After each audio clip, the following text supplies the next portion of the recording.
All right, let's talk about a really bizarre cybersecurity threat, one that could be hiding right inside your company's payroll. Seriously, let's dive in. So, let me ask you something. Think about your star remote developer, the one who's just crushing it. What if they're not who you think they are at all? I mean, what if they're actually a state sponsored spy? It sounds like a movie plot, but this is a very real thing happening right now. And look, we're not talking about some small-time scam here. This scheme has already wormed its way into more than 100 US companies. And yeah, that includes a lot of Fortune 500 businesses who had no idea they were hiring these phantom employees. The amount of money involved here is just staggering.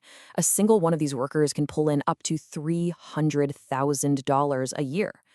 But here's the kicker. That cash isn't going into their pocket. Nope. It's all being funneled directly back to the North Korean regime to pay for, you guessed it, their weapons programs.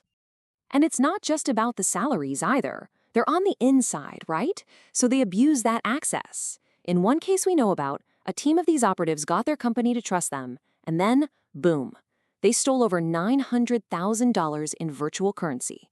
Just gone.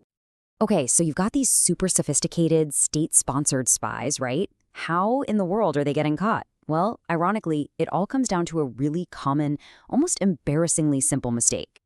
Yup, they infect their own computers with malware. You heard me right. For all their spycraft, they go and download some basic info stealer malware onto their own work machines. That malware does exactly what it's designed to do. It sucks up all their computers' data logs and sells them on the darknet. And that, right there, is the crack in the door that investigators needed. So those infected logs, they're basically the starting point for security researchers. Think of it like the first digital breadcrumb.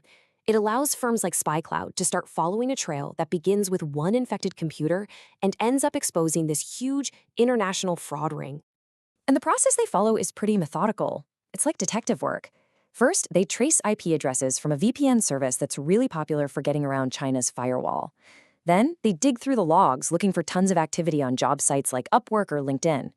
The confirmation usually comes when they see multiple fake identities, all using the same passwords or the same remote software. But the real smoking gun? Sometimes they find the actual resume of a US developer sitting right next to the fake, copied version on the person's desktop. It's wild. And every time they find one, it helps them find even more. It's a whole feedback loop. So let's break down how this deception actually works. How do they manage to fool some of the biggest companies on the planet? Okay, so here's their main playbook. They're not building a fake persona from scratch. That's too much work. Instead, they just go online, find a resume from a real super qualified US developer, and they copy it. They just create a nearly identical fake version, swap out the name, the contact info, and the headshot, probably using AI to generate a new face. It's disturbingly simple. But wait a minute. If these guys are actually in China or somewhere else overseas, how do they keep up the act? How do they convince their new boss they're sitting in, say, Ohio? Well, that's the thing. They're not working alone. They've got a whole network of helpers right here in the US. Some of these facilitators know what they're doing, others might not.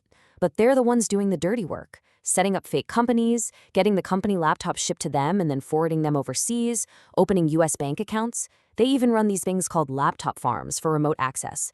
And get this, sometimes a facilitator in the US is the one who shows up for the video interview.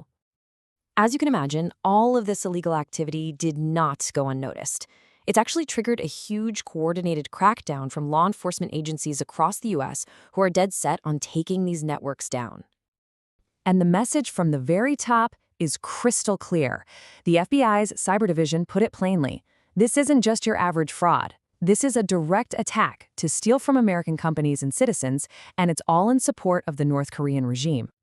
And they're not just talking. In June 2024, the Department of Justice announced this massive nationwide takedown. We're talking searches in 16 different states. They seized almost 200 computers from those laptop farms we mentioned, and they took down 21 fake websites that were being used to push the whole scam. And it's gotten even more serious. They're not just seizing hardware anymore. The FBI has actually put out most wanted posters for specific people involved, like a guy named Kim Kwang-jin. These people are now international fugitives. To really turn up the heat, the State Department is offering a reward up to $5 million for any information that helps break up these money-making schemes. Okay, so this is the big question, right? How do you protect your own company from getting duped and, accidentally funding a foreign government? The FBI has actually put out some really clear red flags for anyone in hiring. First, really look closely at their ID documents for any mistakes. Call their old employers yourself to verify their work history. If they keep wanting to change their bank account info or ask to be paid in crypto, that's a huge red flag. And here's a simple but crucial one. Only ship the company laptop to the address that's on their actual ID. No exceptions. But what about when you're in the middle of a video interview? You know that feeling when something just seems off? Maybe the video is a little laggy or their mouth isn't quite syncing up with what they're saying. What do you do then? The FBI has this one weird trick, and it's surprisingly simple. Just ask them to wave their hand in front of their face. That's it. That one little unpredictable movement can totally mess with an AI-generated deepfake video. It can cause glitches and artifacts that give the whole game away. When you take a step back, this whole phantom employee problem really leaves you with a pretty unsettling question, doesn't it? In this new era of remote work where everything is digital, how well do you really know your colleagues? How sure are you that the person on the other side of the screen is who they say they are?